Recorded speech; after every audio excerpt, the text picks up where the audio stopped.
Greetings everyone. In this video, I will analyze two games based on my gamer motivation profile. As you can see from my profile, I'm a Bard type player, and I will analyze these games from two angles that I dominate. The first one is social with 71%, and the other one is creativity with 88%. So let's start the video with our first game, Elder Scrolls Online.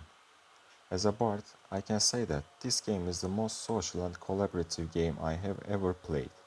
As for the reason, let me explain the situation as follows.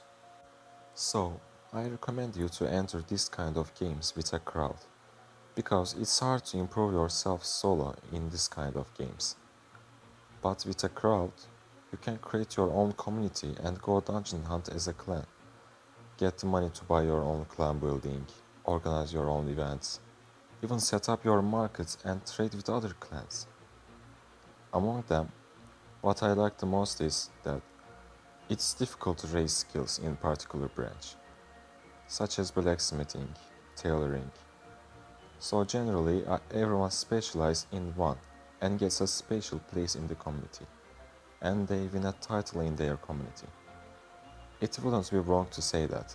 This fascinates me. However, there's a situation you cannot usually do things at your own level or above, but you can craft good items for people of lower rank than you, which is very good to help others, but you have to find someone else for yourself. Like the article says, tailor cannot sew his own clothes.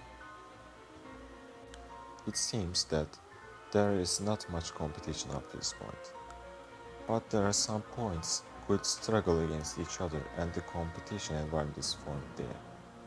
In fact, sometimes these wars are so big that some sides can be made up of more than one guild, which makes wars even more violent. I did not have much experience at this stage, but while traveling with my horse, I witnessed a group of players go to siege a castle with a huge ram head. The reason why I'm inexperienced in this matter, the fact that very high-ranking people participate in these wars and fight against a force that can destroy you without swinging a sword. As you can imagine, it's not much fun. So I watched the castles more from a distance. There are two very important factors that you need to enjoy the game. Play with your group of friends or become a player since the launch of the game. Otherwise, it gets intolerable. It is essential to have power to have good experience. I suggest you to consider the terms I said. If we come to creativity part, at first you are not satisfied with the customizations in the appearance of the character, and you do not find it aesthetic. But after a while you realize you can customize your character thanks to variety of equipments and items in the game. However, there are some conditions to customize with these various armors, and these are difficult to access. You may find these on a mission by a chance or in a guild markets. The importance of having a strong guild becomes clear here. Because of powerful guilds collect a lot of these items and sell them to their own clan members who need them in their market. Markets also act as both a storage or a bank for players. Owning or being part of a guild will give you an advantage at this stage, and in that case, it saves players from hours of grinding. On the other hand, it is possible that you can come across visual surprise events, which contain special rewards while traveling, like huge portals that open in the sky and cause creatures to come to Earth. The view of the portals looks very nice when viewed from a distance, but when it comes to the event part, as these portals are visible to everyone passing by at that time, the difficulty can be even higher, which makes these events more challenging at this point. And in addition to this, there are many different atmospheres and biomes that you can see in the game. If you take your horse and go for a ride, you start to notice the change in the environment more easily. Not everywhere has a nice atmosphere, but everywhere has a unique atmosphere. and this makes the exploration process in the game more enjoyable and allows you to go long distances without getting bored. And finally, huge variety of items in the game makes the players think, what do I craft if I do this? Now we are moving on to our second game, Genshin Impact.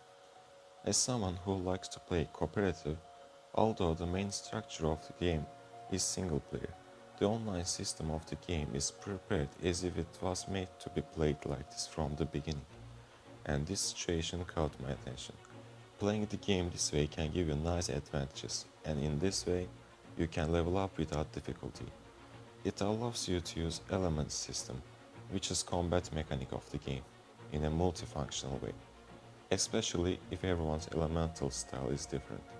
This allows you to gain superiority in battles, of course as long as your party is level higher than boss.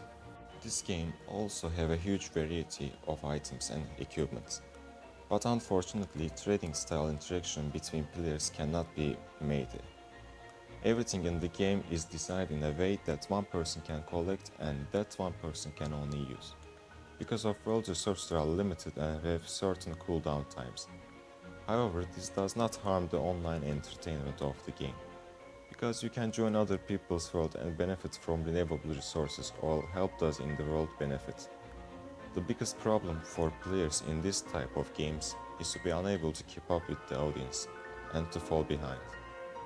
However, since the structure of this game is individual oriented, the game takes you out of your chain of missions while you are going someone's world and puts you in a situation that you won't have a loss.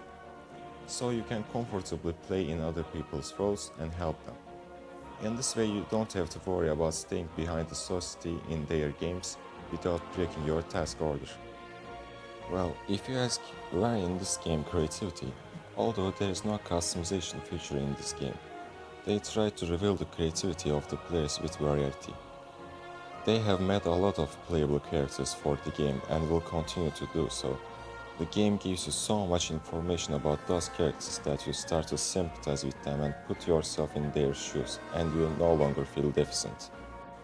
As someone who has an obsession with having own game character, this game got me used to the multi-character playing system, and I can't deny this fact.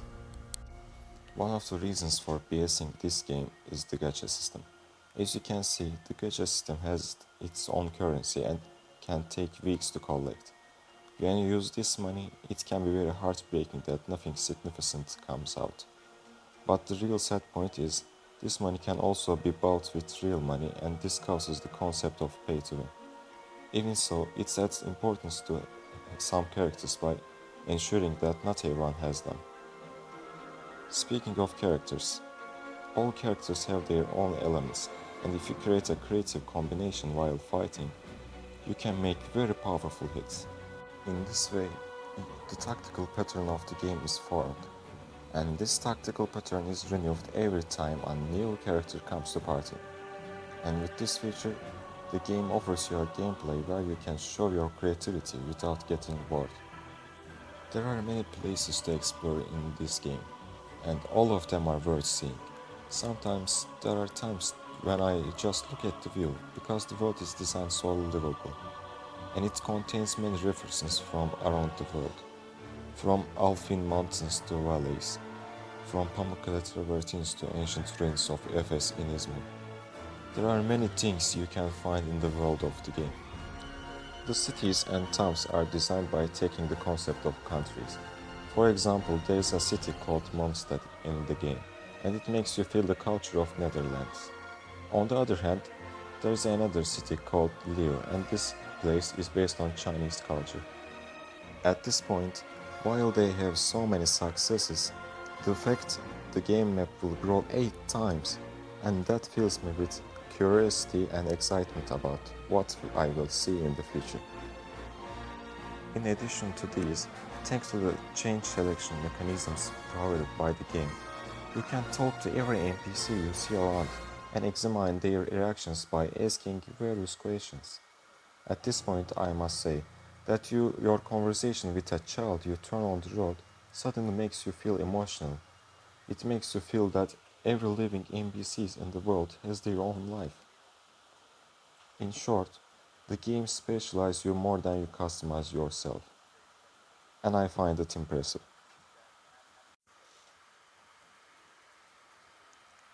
Thanks for watching and see you next time.